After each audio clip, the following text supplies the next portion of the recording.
Hello everybody, and welcome to my Triumph TR7, my 1980, it's October 80 TR7. Well, it's B81 actually, W reg. V was 79 to 80, W was 80 to 81, and then it was X reg, yeah. So W reg, and it's tax and MOT exempt. And as you can see, I've been doing a bit of work on it. I've had some ground problems with the engine and with the chassis. This machine was Z-barted from new, and it was giving me some problems. Now the fuel gauge wasn't working, and I did have a bit of an issue with some electrics, as you know, typically you do with TR7s if you leave them. And as you can see, I've got the dash out here, and I've got the air guides out, or the flows.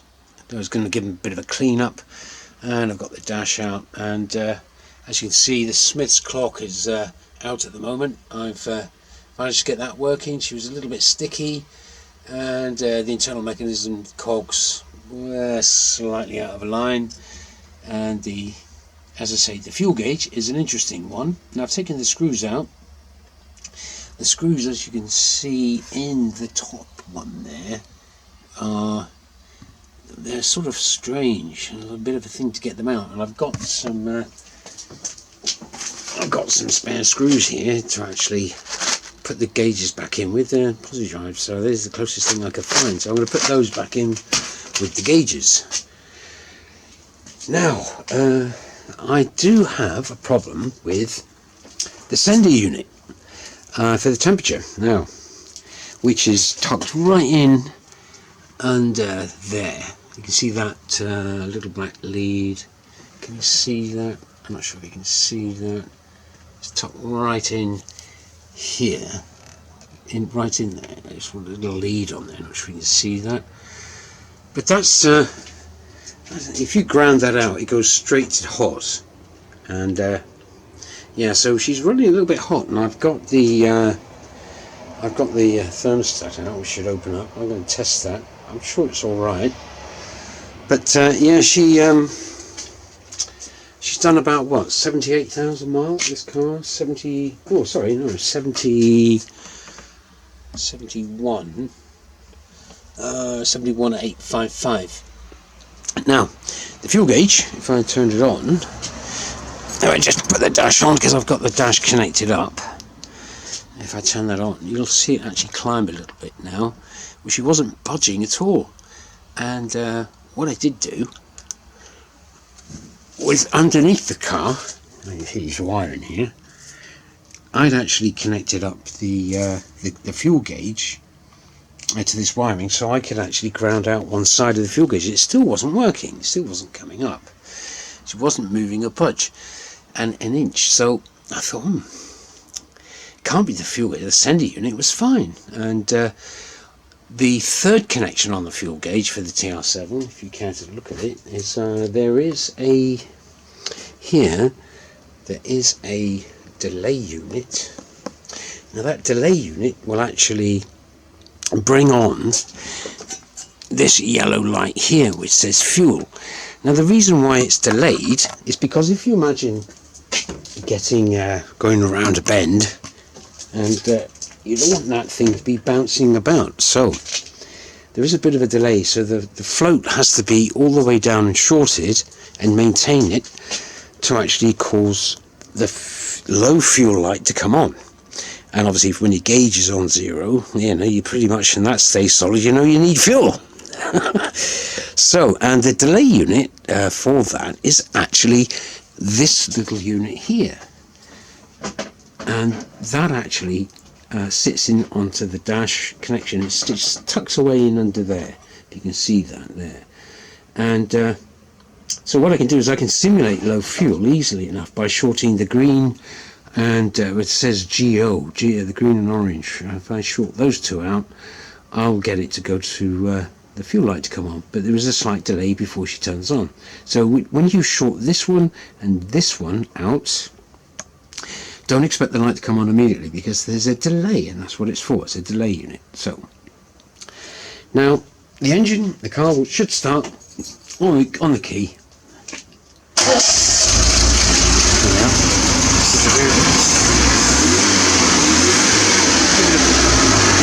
Give that a bit of a rev.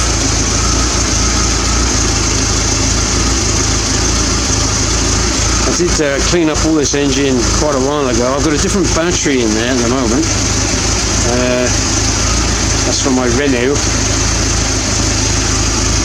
Because what I did is the battery was going to be low, so I chucked it in the Renault, my other battery, and I've got the I've got the battery clamp up there with some spare steering wheels I've got, and yeah, it's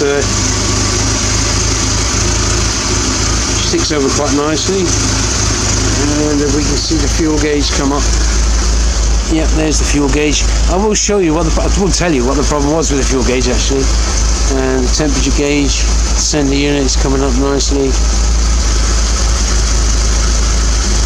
Yeah, I'll give it a little bit of a rev for you.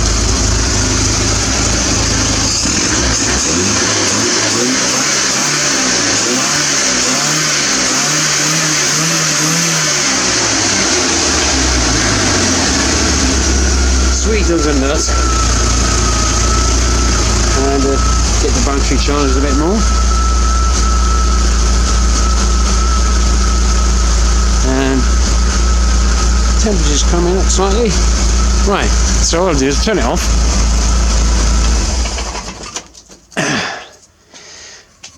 I'm just going to pull out the fuel gauge. So I'm just going to pop you on the I'll pop you on the stand, I think. Just a second. Get you on the stand there. And I will show you what the problem with the fuel gauge was. Never in my born days. It must have been something I did, because I can't imagine why. The fuel gauges are usually robust. But if I look in the manual, it does tell you that there's 3 coils. Excuse me a minute. When I get past. This is the wiring I had to actually connect up the sender unit from the tank. Now, with the power off, I'm going to pull, I've still got this screwed in, I'm just going to pull the gauge out of the receptacle. Now, I'm not sure if you can see this, if I come the other way. There we are. Right, so on this fuel gauge, it automatically goes back to 0. So when you do that, she will automatically go to 0. And on the back there's 3 coils.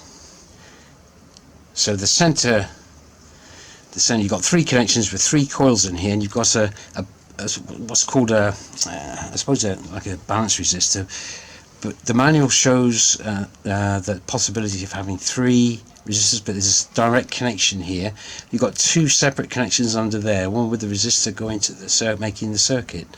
Now, what I actually found was that one of the coils was open circuit. I'm not sure you can see that, and I've got this tiny sliver of wire which I've actually soldered onto that resistor, because it's on they both short out to this post here, which makes the join of the coils, and I had to actually get the connection. I'm not sure if you can see that, but as a test, what I actually did do, have some magnets. Here's a good tip for anybody that wants to test their fuel gauge. Now, if I show you this as best possible, so what I did is got a magnet, and I put the magnet on this first post, and she's not coming up. Let's try the middle one, and there she goes. She flies up to there. I'm not sure if you can see that. Yeah, I'm trying to look at the camera. Yeah, okay. Now, when I put it onto this one, I'll let that go again. Bring that back, shall I? If I put that one there, that brings it all the way back quickly. Take it off, and then when I put it onto this one, come on, he says, she should climb up, and she wasn't. going back slowly, but if I put it onto that one, she'll spin back a lot quicker. Put it on the center one, and she comes up. Slight hesitant there. I think the needle might be a bit too low, is it? No, I think the needle's alright. Take it off, she'll go back slowly. I'll take the magnet away, she's going back slowly. Put it back on, and she climbs back up again quickly. So that's how I knew there was a problem with one of the coils. Now when I measured across these two with my my meter, I was actually receiving a resistance measurement which made it look as though the gauge was okay, because it was reading the other coil. Okay, so there's one in parallel, and she's back to 0. And as you can see, these three just slot into the dash, and away we go. So I'll just plug that one back in. Power's off. I'll plug that back in now. And, yeah.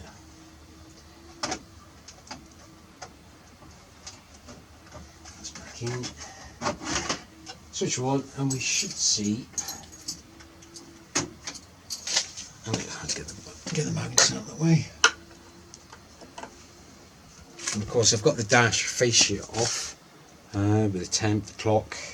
There's the centered indicators with volts and fuel. Cleaned that up nicely. That's to go back in on reassembly. Got it up safe out of the way. And as you will see, I'll just take it off. You'll see that the gauge is back to reading. And the choke light works. Lovely. Everything works. And the park brake, take that off. Handbrake off. Fasten the seat belt. The seat belt works. I'll get the seat belt switch in. If I can find the seat belt. Here she is. So to get the seat belt light out, got to put the seat belt in. There we are. And then the last two, turn the engine over. Just give that a little bit of a rev. Get that fuel sucking, and all the lights are out on the dash. No warnings, no nothing. The tacho's working. It's coming up to temperature. Everything works.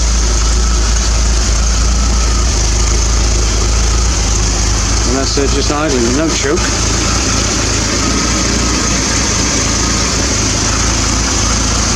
Put the two pancake filters on a while ago.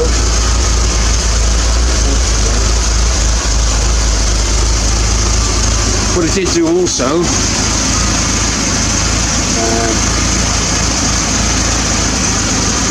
it's over on the battery connection over there. I did have one of these isolation switches here, and when I did the connection to the engine ground underneath there, I removed this, and basically isolates the ground. It can store in it for a long time, and cleaned everything up. And this is to go back on, so I'll do that at some point, get some fresh nuts. And yeah, it's not looking too bad. It's very quiet.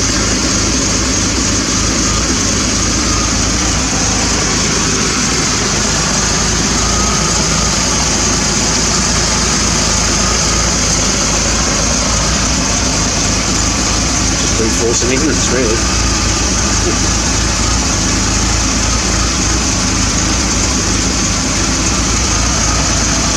Nice and clean in there.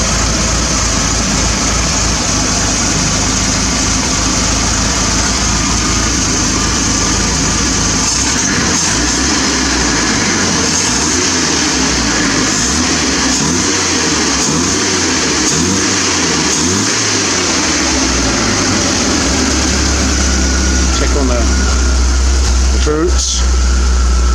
Yeah. That's nice. Right. So the camera did stop. Not sure if you saw the volts there. I put everything back together again. This is a flying ground lead I had, also from the battery connection to just to ground things out on here, because the gauge will actually, if you put these one side of the gauge to ground, she does a full scale. Same with the temperature sender. Incidentally, you can swap the two over down just to give it a test. If you put that one in there, it won't blow anything up. Just that you've got two resistors on the temperature sender and only one resistor on the fuel gauge.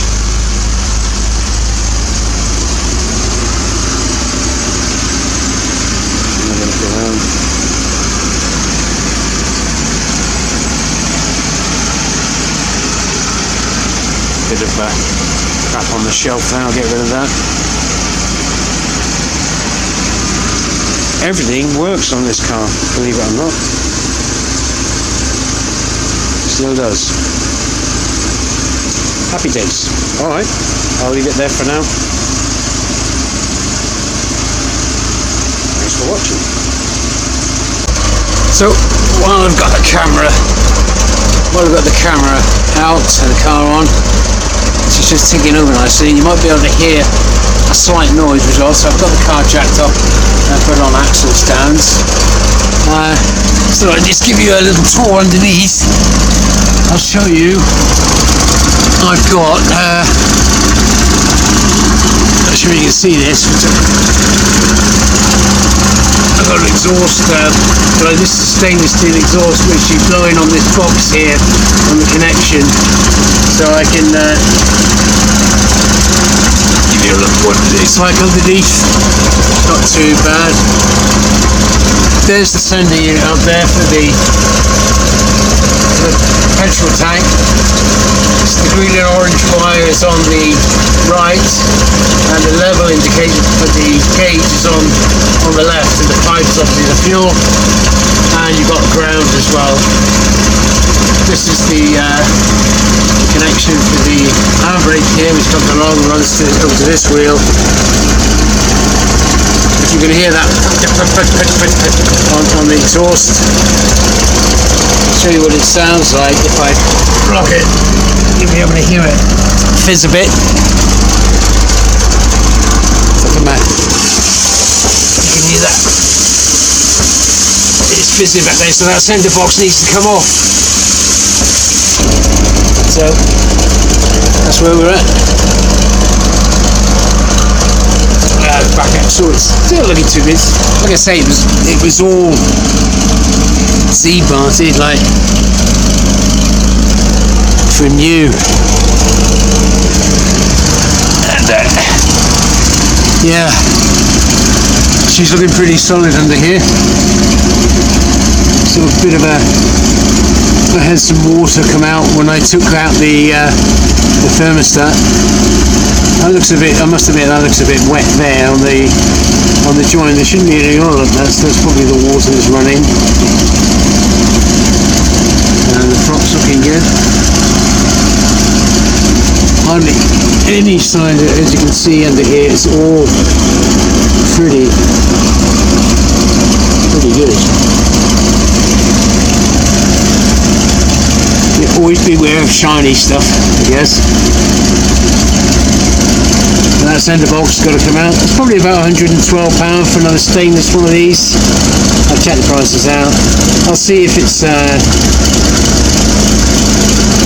recoverable or not.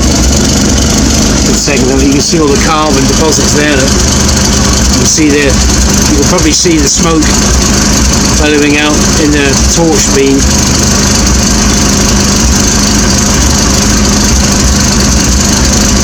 Yeah, I don't like staying underneath the car, so I'll get out and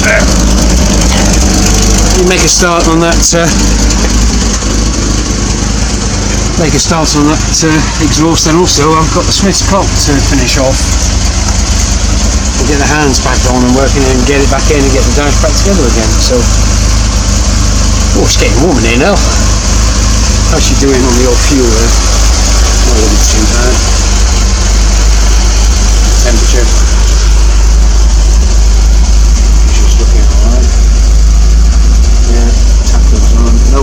that's on. Okay. I shall leave it there again. Bye for now.